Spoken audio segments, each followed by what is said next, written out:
हरे कृष्णा। जय श्री हरि। आप सभी को चैत्र मास शुक्ल पक्ष कामदा एकादशी व्रत की हार्दिक शुभकामनाएं। आज की वीडियो में आप सुनेंगे कामदा एकादशी व्रत की पौराणिक कथा। युधिष्ठिर ने भगवान श्री कृष्ण से कहा, हे वासुदेव, आपको नमस्कार है। आप मेरे सामने ये बताइए कि चैत्र शुक्ल पक्ष में किस नाम की एकादशी होती है। भगवान श्री कृष्ण बोले, हे राजन, एकाग्रचित होकर ये पुरातन कथा को सुनो, जिसे वशिष्ठ जी ने राजा दिलीप के पूछने पर कहा था।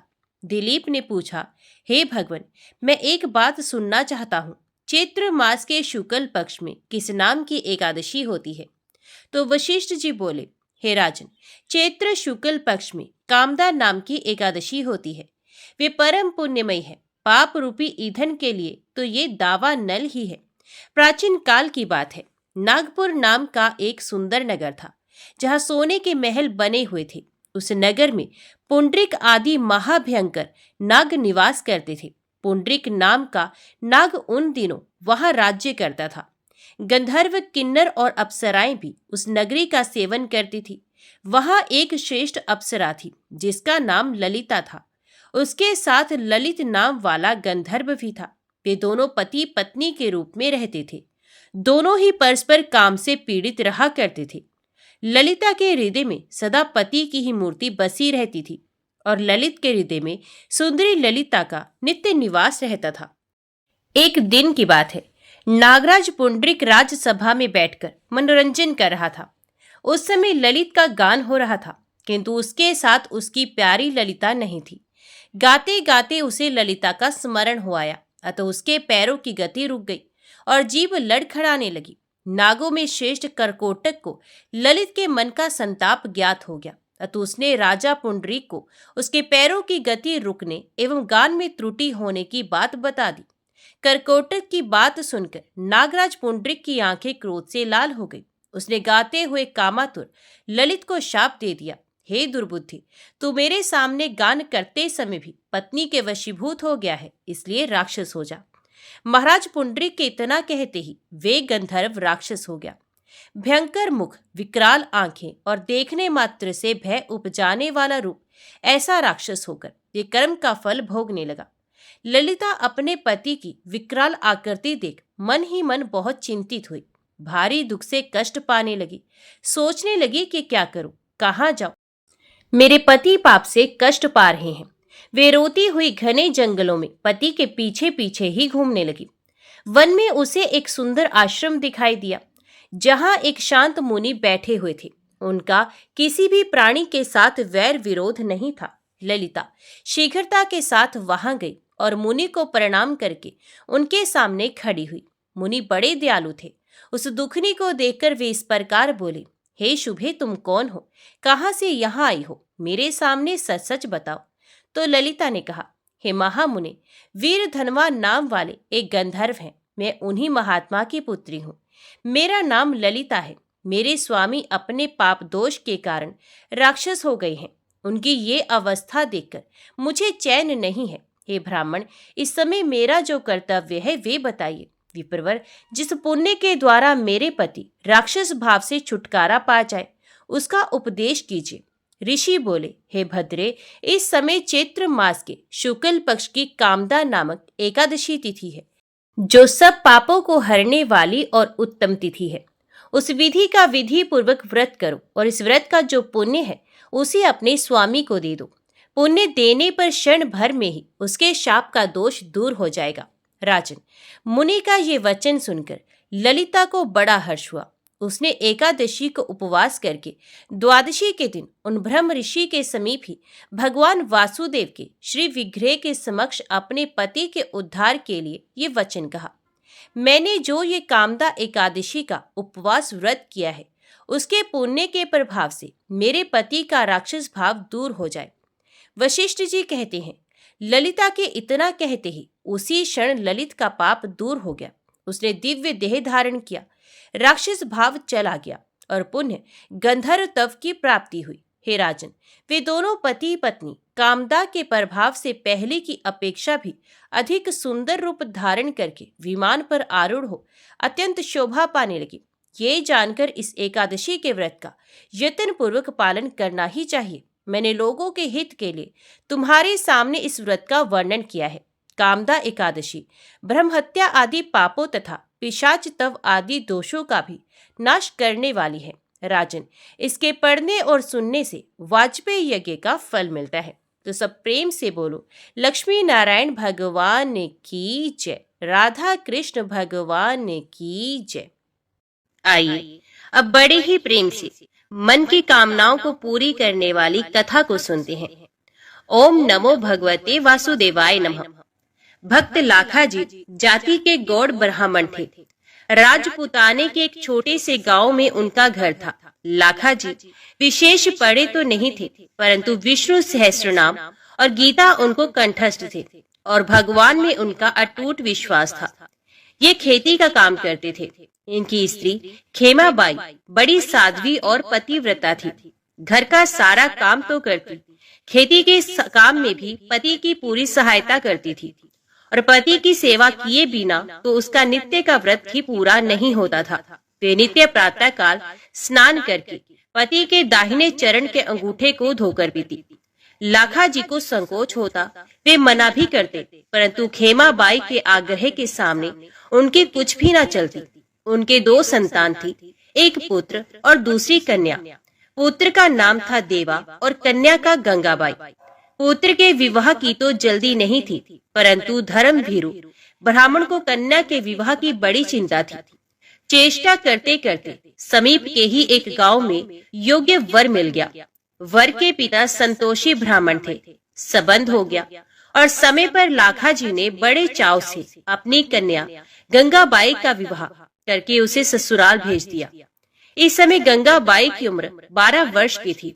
देवा उम्र में बड़ा था, परंतु उसका विवाह कन्या के विवाह के 2 साल पीछे किया गया। बहू घर में आई। बहू का नाम था लक्ष्मी। वे स्वभाव में साक्षात लक्ष्मी ही थी। इस प्रकार लाखाजी सब तरह से सुखी थे। लाखाजी का नियम था रोज सवेरे गीता जी का एक पूरा पाठ करना और रात को सोने से पहले पहले विष्णु सहस्त्रनाम के 50 पाठ कर लेना। उनके मुख से पाठ होता रहता और हाथों से काम। ये नियम जब वे 10 वर्ष के थे तभी पिता ने दिलाया था, जो जीवन भर अखंड रूप से चला। इसी नियम ने उन भगवत विश्वास रूपी परम निधि प्रदान की। सदा दिन एक से नहीं रहते, ना मालूम प्रारब्ध के किस संयोग से कैसे दिन बदल जाते हैं।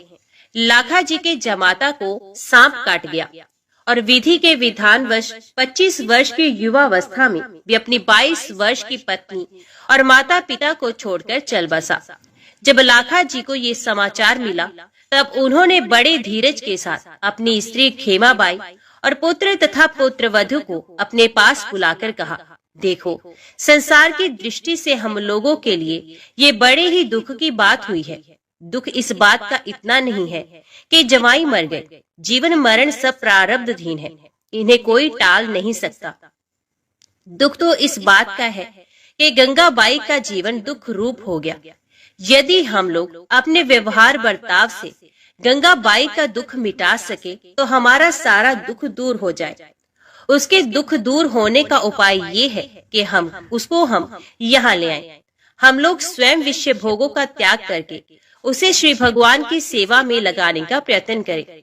भोगों की प्राप्ति से दुखों का नाश नहीं होता, न भोगों के नाश में ही वस्तु दुख है।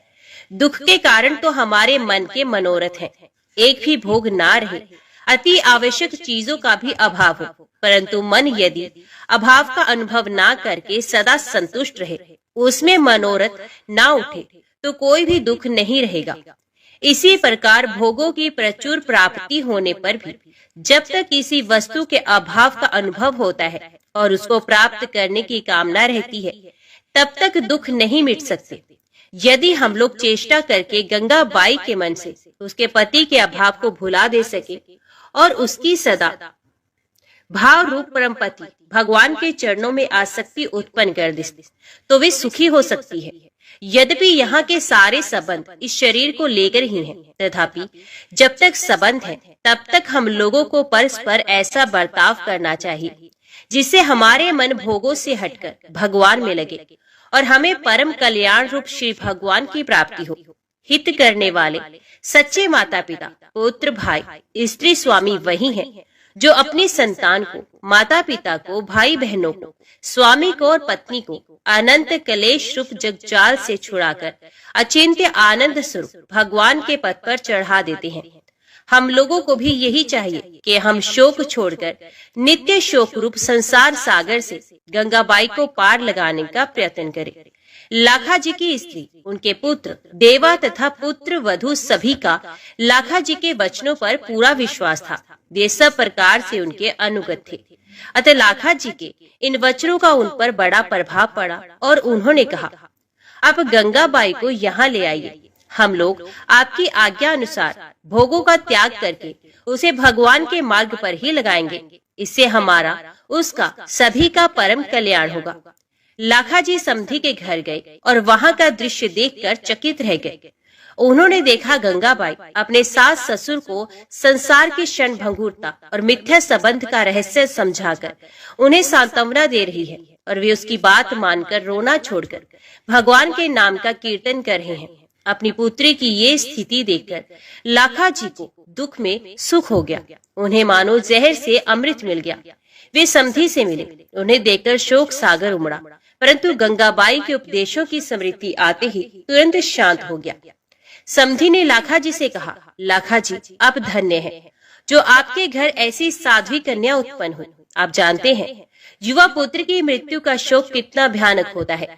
स्त्री के लिए तो पति का वियोग सर्वथा असहनीय होता है, परंतु धन्य है आपकी पुत्री जिसने विवेक के द्वारा स्वयं तो पति वियोग का दुख सह ही लिया।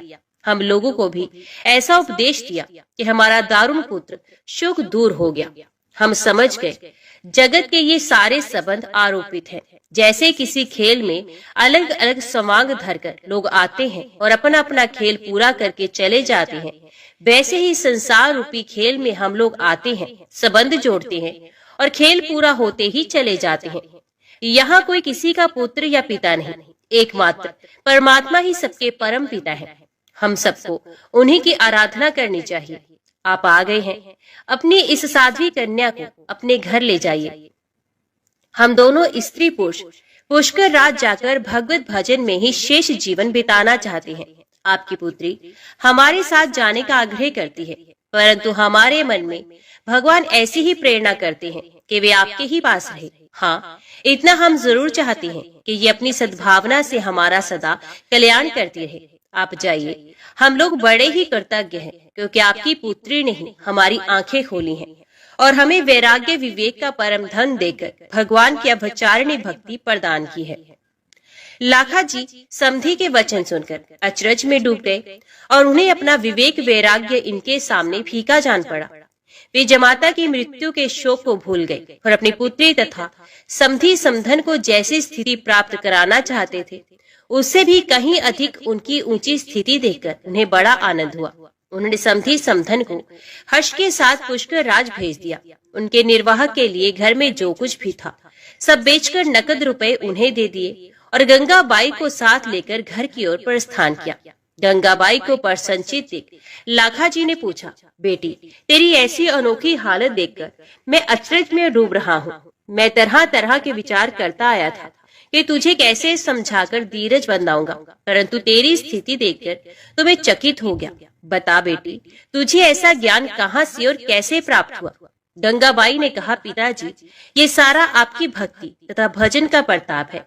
आप जो रोज पूरी गीता और विष्णु सहस्त्रनाम के 50 पाठ करते हैं, उन्हीं के प्रताप से भगवान ने मुझको विश्वास प्रदान किया और अपनी कृपा के दर्शन कराए। आपकी कृपा से भैया और मैं, हम दोनों ने विष्णु सहस्त्रनाम कंठस्थ कर लिया था। यहाँ आकर मैं जहाँ तक मुझसे बनता निरंतर मन ही मन विष्णु सहस्त्रनाम के पाठ किया करती। आपके जमाता की मृत्यु के 3 दिन पहले भगवान ने मुझको स्वप्न में दर्शन देकर कहा, बेटी, तेरे पति की आयु पूरी हो चुकी है, वे मेरा भक्त है। तेरे साथ कोई पूर्व संबंध का संयोग शेष था, इसी से उसने जन्म लिया था। अब इसे 3 दिन बाद सांप डसेगा। उस समय तू इसे मेरा सहस्त्रनाम और गीता सुनाती रहना। ऐसा करने से इसका कल्याण हो जाएगा और ये मेरे धाम को प्राप्त होगा।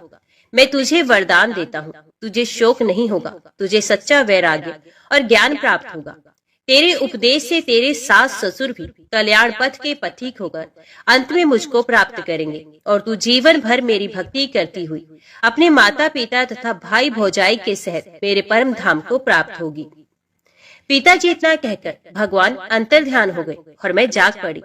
मानो उसी समय से मुझे ज्ञान का प्रकाश मिल गया। मैं सारे शोक मोह से छूटकर पति के कल्याण में लग गई। मैंने व्रत धारण किया और रातों जागकर पति देवता को गीता और सहस्त्र नाम सुनाती रही। तीसरे दिन पति देव स्नान करके तुलसी जी को जल दे रहे थे। मैं उनके पास खड़ी सहस्त्र नाम का पाठ कर ही रही थी। वे भी श्री भगवान का नाम ले रहे थे। इसी समय अचानक एक काल सर्प ने आकर उनके पैर को डस लिया और देखते ही देखते ब्रह्मांड फटकर उनके प्राण पखेर उड़ गए। अंतिम श्वास में मैंने सुना उनके मुख से हे नारायण नाम निकला और उनके कान में विष्णु सहस्त्र नाम के नामों ने प्रवेश किया। उनकी आंखें खुल गई। मैंने देखा श्री भगवान चतुर्भुज रूप में उनकी आंखों के सामने विराजित हैं। इतने में ही जोर की ध्वनि हुई और उनका कपाल फट गया। पिताजी, पतिदेव की मृत्यु ने मेरे मन में भगवत विश्वास का समुद्र लहरा दिया। अब मैं तो उसी में डूब रही हूँ। आप मेरी सहायता कीजिए जिससे मैं सदा इसी में डूबी रहूं। आप लोग मेरा साथ तो देंगे ही। लाखा जी पुण्य में गंगा की पुण्यपूर्ण वाणी सुनकर गदगद हो गए। उनकी आंखों से आनंद के आंसू बह चले। पिता पुत्री घर आए और माता और भाई भौजाई से मिलकर गंगाबाई ने उल्टी उन्हें सांत्वना दी। लाखा जी और खेमाबाई तो उसे दिन से विरक्त होकर समस्त दिन रात भगवत भजन में ही बिताने लगे। घर की सारी संभाल गंगा माई करने लगी। भाई भौजाई प्रत्येक काम उसकी आज्ञा लेकर करते। वे घर की मालकिन थी और थी भाई भौजाई को प्रामर्थ पथ में राह दिखाकर विघ्नों से बचाकर ले जाने वाली चतुर पथ प्रदर्शिका। भाई देवाजी और भाभी लक्ष्मी दोनों गंगाबाई की आज्ञा के अनुसार माता पिता की सेवा करते, गंगाबाई की सेवा करते और सब समय भगवान का स्मरण करते हुए भगवत सेवा के भाव से ही घर का सारा काम करते। उन्होंने भोगों का त्याग कर दिया था और वे पूर्ण रूप से सादा सीधा संयम पूर्ण जीवन बिताते थे। उनका घर संतों का पावन आश्रम बन गया था। देवी संपदा के गुण सब में स्वाभाविक सिद्ध हो जाते हैं। घर में दोनों समय भगवान बालकृष्ण की पूजा होती थी और उन्हें भोग लगाकर सब लोग प्रसाद पाते थे। इस प्रकार सबका जीवन पवित्र हो गया। लगभग 25 वर्ष बाद लाखा जी और खेमाबाई ने एक ही दिन श्री भगवान का नाम जपते हुए भगवान की मूर्ति के सामने ही शरीर त्याग दिया। देवाजी ने उनका शास्त्रोक्त रीति से अंत्येष्टि संस्कार तथा श्राद्ध किया। पुत्र वधु और कन्या ने उनके लिए 3000 विष्णु सहस्रनाम के पाठ किए। माता पिता की मृत्यु के बाद बहन भाई भौजाई तीनों भगवान के भजन में लगे। भाई भौजाई के विशेष अनुरोध करने पर एक दिन गंगाबाई ने भगवान से प्रकट होकर दर्शन देने की प्रार्थना की। भगवान ने प्रार्थना सुनी और प्रत्यक्ष प्रकट होकर तीनों भक्तों को अपने दिव्य रूप के दर्शन कराए। वे तीनों भगवान के प्रत्यक्ष दर्शन पाकर कृतार्थ हो गए और भगवत सेवा में ही अपना शेष जीवन व्यतीत करने लगे और अंत में भगवान के परम धाम को चले गए। तो बोलो लक्ष्मी नारायण भगवान की जय, राधा कृष्ण भगवान की जय। श्री तिरुपति बालाजी के रूप की कथा को सुनने से अनंत फल और माँ लक्ष्मी की कृपा मिलती है। तो आइए भगवान श्री तिरुपति बालाजी की कथा को बड़ी ही श्रद्धा से और प्रसन्नचित्त मन से सुनते हैं। इस कथा को पूरा सुनिए। बोलिए श्री लक्ष्मी नारायण भगवान की जय। तिरुपति बालाजी मंदिर भारत का एक प्रसिद्ध मंदिर है और इस मंदिर में भगवान श्री विष्णु जी के एक अवतार स्वामी वेंकटेश्वर जी की विराजमान मूर्त है। इसी वजह से मंदिर को प्रसिद्धि रूप से स्वामी वेंकटेश्वर मंदिर के नाम से भी जाना जाता है। भगवान वेंकटेश्वर को विष्णु जी का एकमात्र उस रूप से जाना जाता है जिन्होंने कलयुग के कष्टों से लोगों को बचाने के लिए अवतार लिया है। एक बार समस्त देवताओं ने मिलकर एक यज्ञ करने का निश्चय किया। यज्ञ की तैयारी पूर्ण हो गई। तभी वेद ने एक प्रश्न किया तो एक व्यवहारिक समस्या आ खड़ी हुई। ऋषि मुनियों द्वारा किए जाने वाले यज्ञ की हवि तो देवगण ग्रहण करते थे, लेकिन देवों द्वारा किए गए यज्ञ की पहली आहुति किसको होगी, यानी सर्वश्रेष्ठ देव का निर्धारण जरूरी था, जो फिर अन्य सभी देवों को यज्ञ भाग प्रदान करे। ब्रह्मा, विष्णु, महेश परमात्मा थे। इनमें से श्रेष्ठ कौन है, इसका निर्णय आखिर हो तो कैसे हो। भृगु जी ने इसका दायित्व संभाला। वे देवों की परीक्षा लेने चले।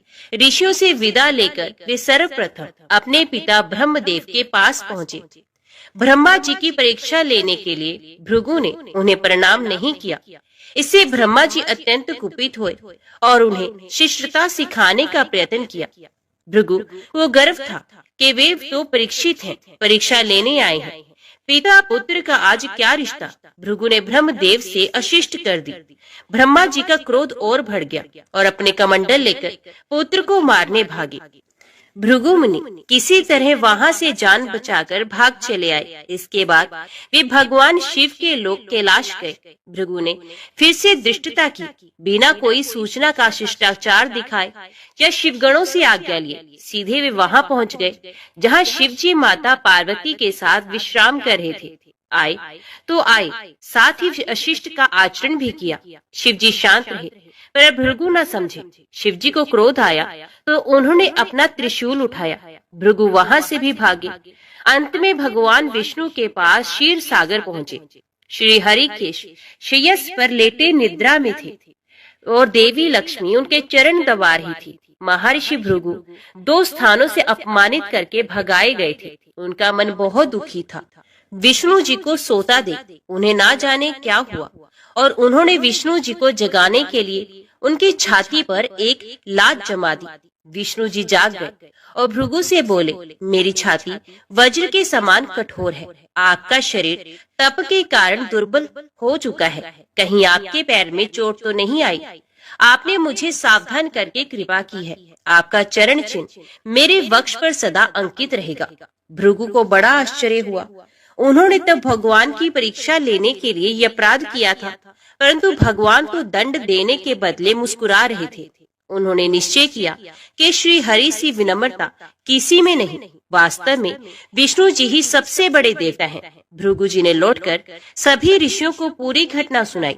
सभी ने एक मत से ये निश्चय किया कि भगवान विष्णु को ही यज्ञ का प्रधान देवता समझकर मुख्य भाग दिया जाएगा।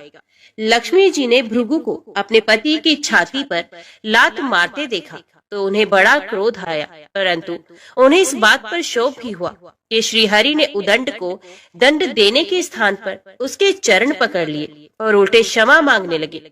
क्रोध से तमतमाई महालक्ष्मी को लगा कि वे जिस पति को संसार का सबसे शक्तिशाली समझती है वे तो निर्बल है। ये धर्म की रक्षा करने के लिए अधर्म एवं दुष्टों का नाश कैसे करते होंगे। महालक्ष्मी ग्लानि से भर गई और मन श्री हरि से उचट गया। उन्होंने श्री हरि और वैकुंठ लोक दोनों के त्याग का निश्चय कर लिया।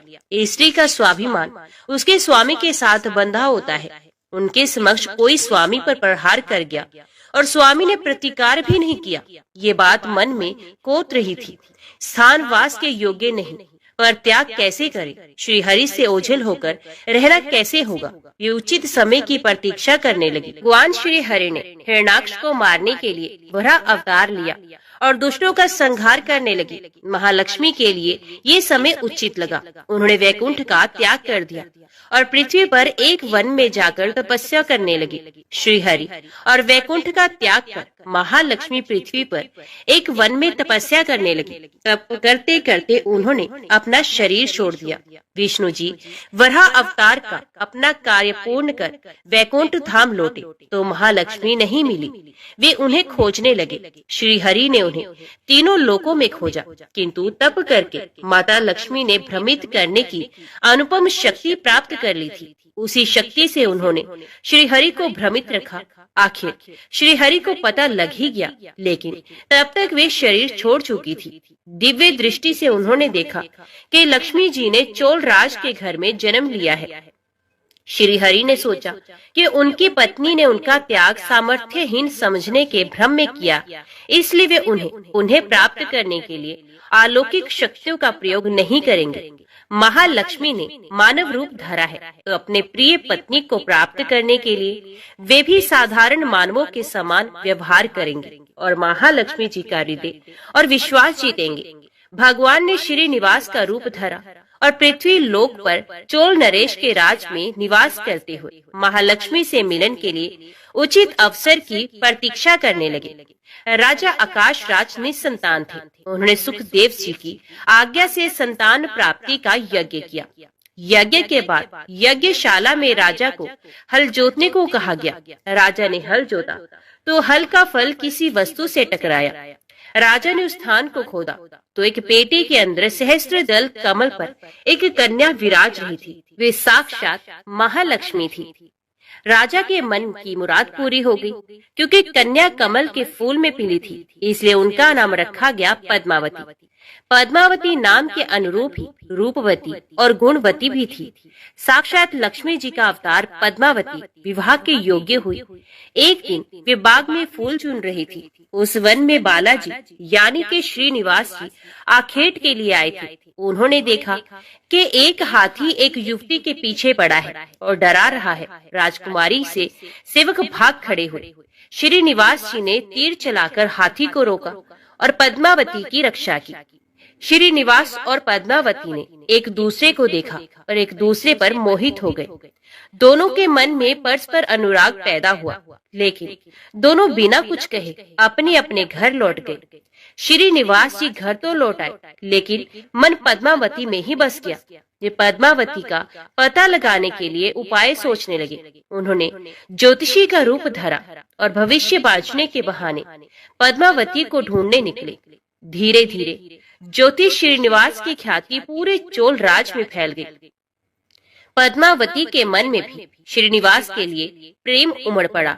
वे उनसे मिलने को व्याकुल थी, किंतु कोई पता ठिकाना न होने के कारण उनका मन चिंतित था। इस चिंता और प्रेम विरह में उन्होंने भोजन श्रृंगार आदि का त्याग कर दिया। इसके कारण उनका शरीर कृशकाय होता चला गया। राजा से पुत्री की ये दशा देखी नहीं जा रही थी। वे चिंतित थे। ज्योतिषी की प्रसिद्धि की सूचना राजा को भी मिली। राजा ने ज्योतिषी श्रीनिवास को बुलाया और सारी बात बताकर अपनी कन्या की दशा का कारण बताने को कहा।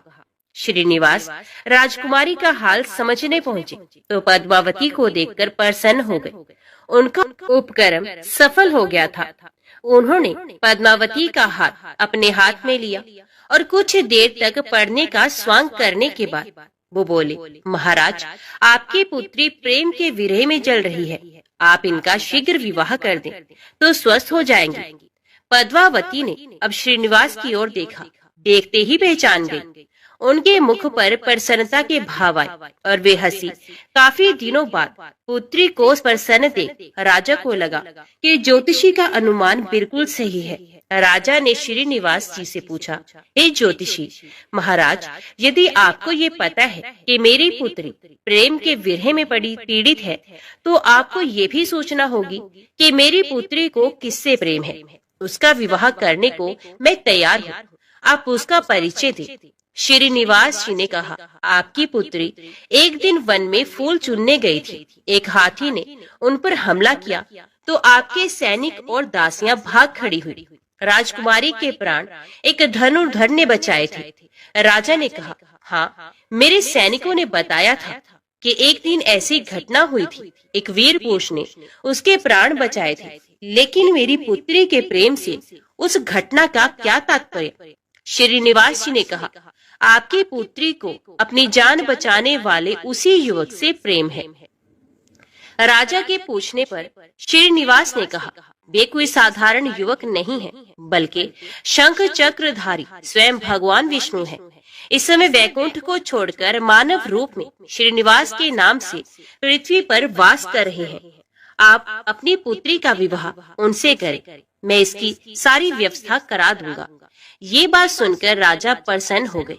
उन्होंने सोचा कि स्वयं भगवान विष्णु उनके जमाई बनेंगे। श्रीनिवास और पद्मावती जी का विवाह तय हो गया। श्रीनिवास रूप में श्री हरि ने सुखदेव के माध्यम से समस्त देवी देवताओं को अपने विवाह की सूचना भिजवा दी। सुखदेव की सूचना से सभी देवी देवता अत्यंत प्रसन्न हुए। देवी देवता श्रीनिवास जी से मिलने और बधाई देने पृथ्वी पर पहुँचे, परंतु श्रीनिवास जी को खुशी के बीच एक चिंता भी होने लगी। देवताओं ने पूछा, भगवान, संसार की चिंता हरने वाले आप इस उत्सव के मौके पर इतने चिंतित क्यों हैं? तब श्रीनिवास जी ने कहा, चिंता की बात है, धन का अभाव। महालक्ष्मी ने मुझे त्याग दिया है, इस कारण धनहीन हो चुका हूँ। स्वयं महालक्ष्मी ने तब से शरीर त्याग मानव रूप लिया और पिछली स्मृतियों को गुप्त कर लिया है। इसी कारण उन्हें ये सूचना नहीं कि वे महालक्ष्मी का ही स्वरूप हैं। वे तो स्वयं को राजकुमारी पद्मावती ही मानती हैं। मैंने निर्णय किया है कि जब तक उनका प्रेम पुनः प्राप्त नहीं करता, अपनी माया का उन्हें आभास नहीं कराऊंगा। इस कारण मैं एक साधारण मनुष्यों का जीवन व्यतीत कर रहा हूँ। राजा की पुत्री से शादी करने और घर बसाने के लिए धन, वैभव और ऐश्वर्य की जरूरत है। वह मैं कहाँ से लाऊं? स्वयं नारायण को धन की कमी सताने लगी। मानव रूप में आए प्रभु को भी विवाह के लिए धन की आवश्यकता हुई। यही तो ईश्वर की लीला है। जिस रूप में रहते हैं उस योनि के जीवों के सभी कष्ट सहते हैं। श्री हरि विवाह के लिए धन का प्रबंध कैसे हो, इस बात से चिंतित हैं। देवताओं ने जब ये सुना तो उन्हें आश्चर्य हुआ। देवताओं ने कहा, कुबेर आवश्यकता के बराबर धन की व्यवस्था कर देंगे। देवताओं ने कुबेर का आवाहन किया तो कुबेर जी प्रकट हुए।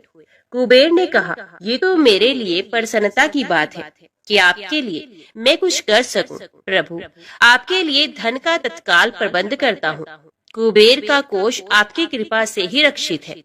तब श्री हरि जी ने कुबेर से कहा, यक्षराज, आपको भगवान भोलेनाथ ने जगत और देवताओं के धन की रक्षा का दायित्व सौंपा है।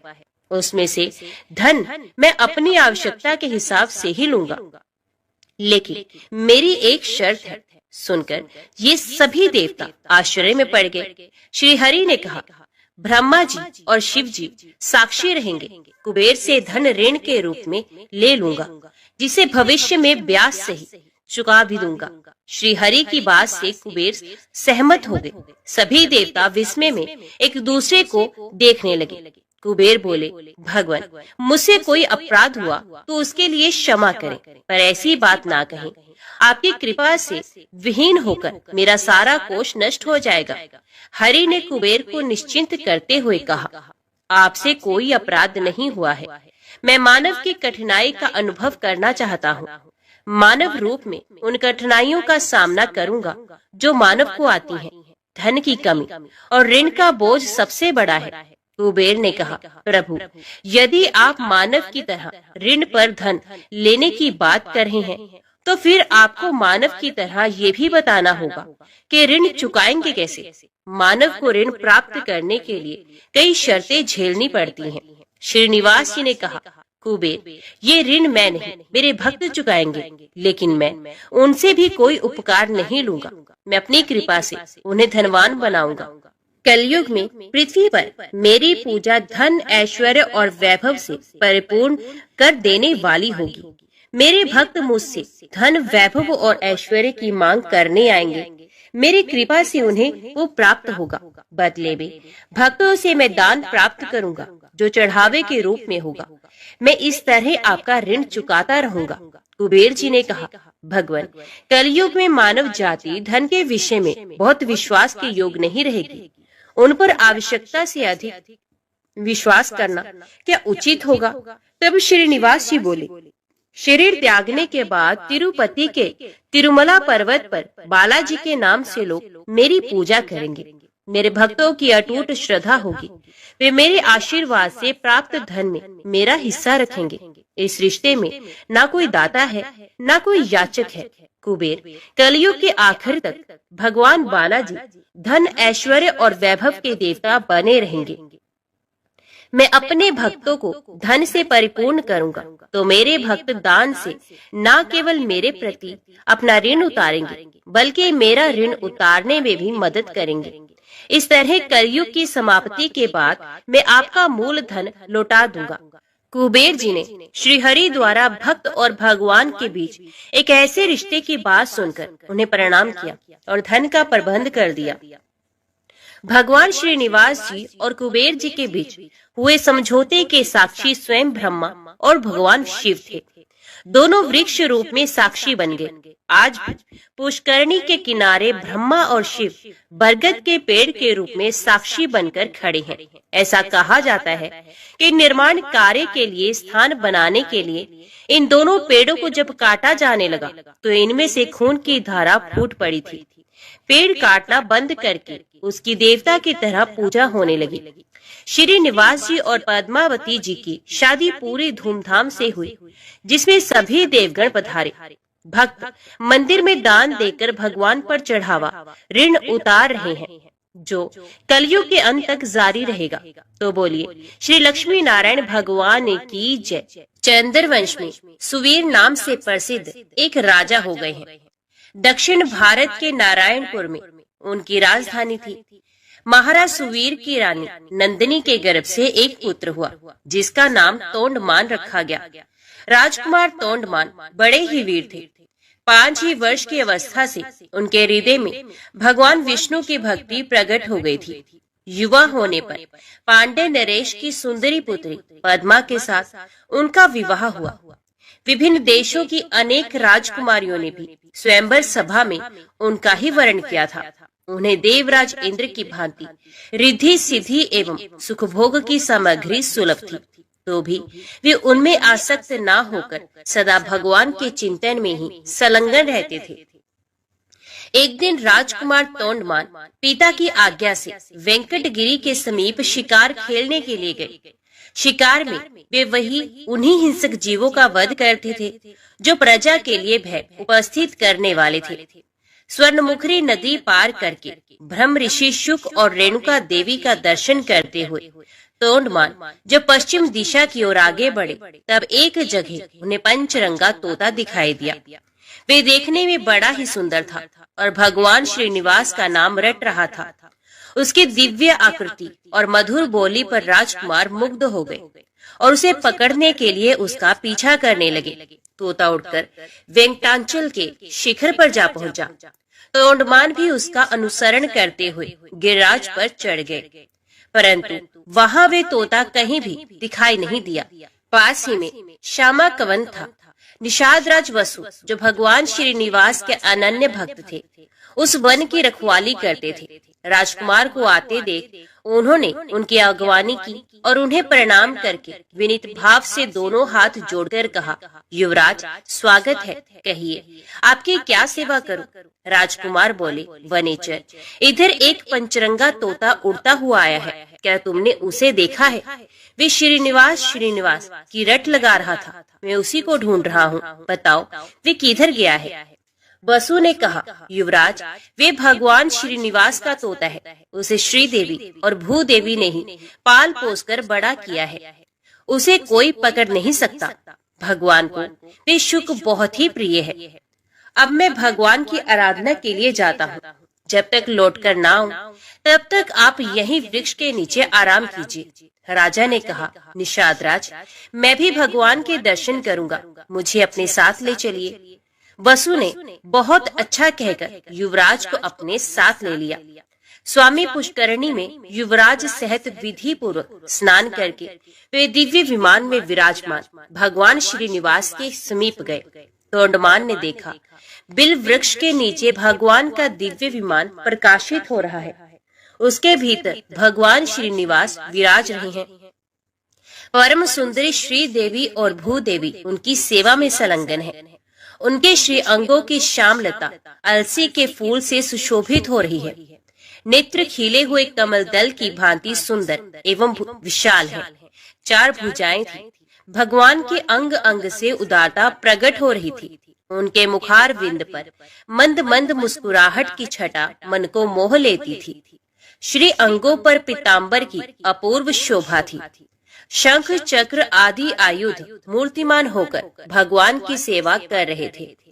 युवराज भगवान का यह अद्भुत स्वरूप देखकर मुग्ध हो गए और उन्होंने अपना तन मन धन एवं जीवन उन्हीं के चरणों में न्यौछावर कर दिया।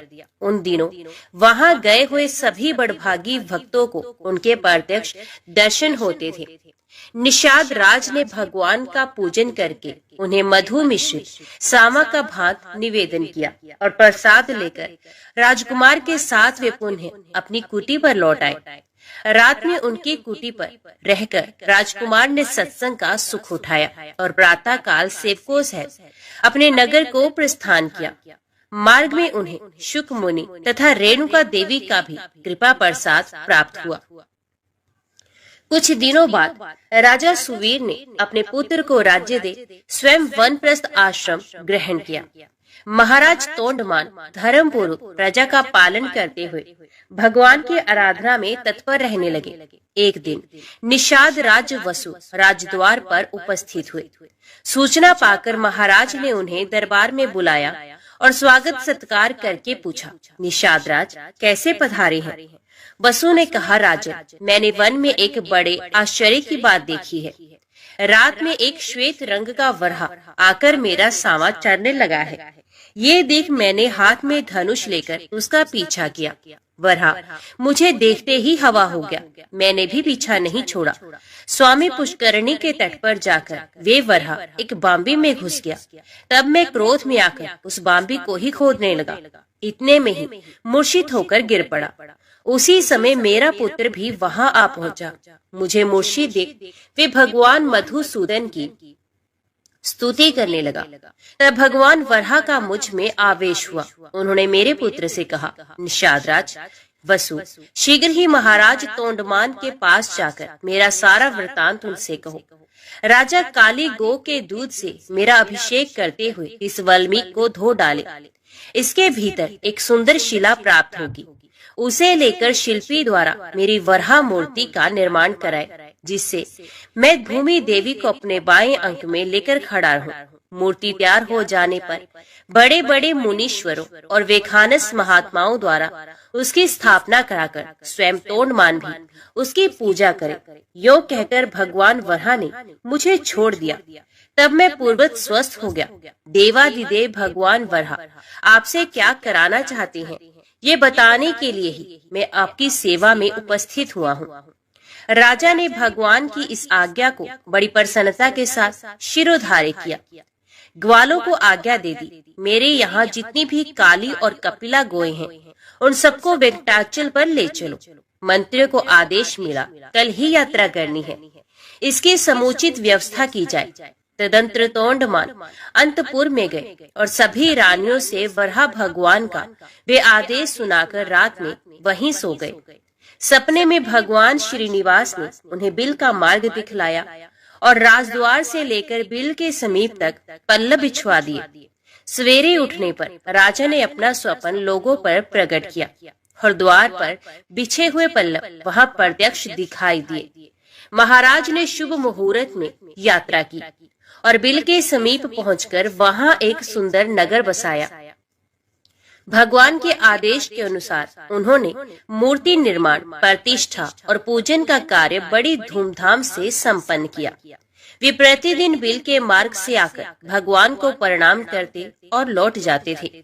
एक दिन राजा के यहाँ एक ब्राह्मण देवता अपनी पत्नी के साथ पधारे और इस प्रकार बोले, महाराज, मैं वशिष्ठ कुल में उत्पन्न सामवेदी ब्राह्मण हूँ। मेरा नाम वीर शर्मा है। हम दोनों दंपति घर से तीर्थ यात्रा के लिए निकले हैं, परंतु गर्भवती होने के कारण मेरी पत्नी से चला नहीं जाता। अतः आप इसे अंतपुर में रखकर तब तक इसकी रक्षा करें जब तक मैं तीर्थ यात्रा से वापस लौट न आऊं। राजा ने तथास्तु कहकर उसकी रक्षा का भार ले लिया। ब्राह्मण देवता निश्चिंत होकर चले गए। महाराज ने सेवकों को आज्ञा देकर ब्राह्मणी के लिए अंतपुर में एक एकांत गृह की व्यवस्था करवा दी और एक बार 6 महीने के लिए अन्न दिलवा दिया। ब्राह्मणी पतिव्रता और लज्जावती थी। वे किसी भी परपुरुष से बात नहीं करती थी। 6 महीने तक वे उस अन्न से निर्वाह करती रही। दैवश राजा को ब्राह्मणी की याद ना रही। 6 महीने के बाद अन्न का अभाव हो गया तो ब्राह्मणी ने स्वयं मुंह खोलकर मांगा नहीं। बेचारी भूख की पीड़ा सहती हुई ही मर गई। ब्राह्मण देवता तीर्थ यात्रा पूरी करके पूरे 2 वर्ष बाद वापस लौटे। तब तक ब्राह्मणी के एकांत निवास में कोई नहीं गया था। ब्राह्मण ने महाराज के दरबार में उपस्थित हो गंगा जल से भरी हुई एक शीशी भेंट की और अपनी पत्नी का कुशल समाचार पूछा। महाराज को अब याद आई। वे शंकित होकर अंतपुर में गए। ब्राह्मणी की मृत्यु हो चुकी है ये जानकर वे चुपचाप बिल के मार्ग से भगवान श्रीनिवास के समीप वेंकटाचल पर चले गए और भगवान से सब समाचार कह सुनाया। भक्त वत्सल प्रभु ने देखा राजा तोंडमान भ्रमशाप से भयभीत है। तब उन्हें सांत्वना देते हुए उनसे कहने लगे, राजन, यहाँ से पूर्व भाग में जो अस्थि सरोवर है उसी में द्वादशी तिथि को आकर ब्राह्मणी के शव को स्नान कराओ, वे जीवित हो जाएगी। भगवान श्रीनिवास का ये वचन सुनकर राजा अपने नगर में आए। फिर अपनी रानियों तथा ब्राह्मणियों के शव को भी अलग अलग डोलियों में बिठाकर भगवान का दर्शन करने के ब्यास से चले। अस्थि सरोवर में पहुंचकर उन्होंने रानियों को स्नान करने की आज्ञा दी। रानियों ने स्वयं स्नान करते समय ब्राह्मणी के शव को भी उस सरोवर के जल में डाल दिया।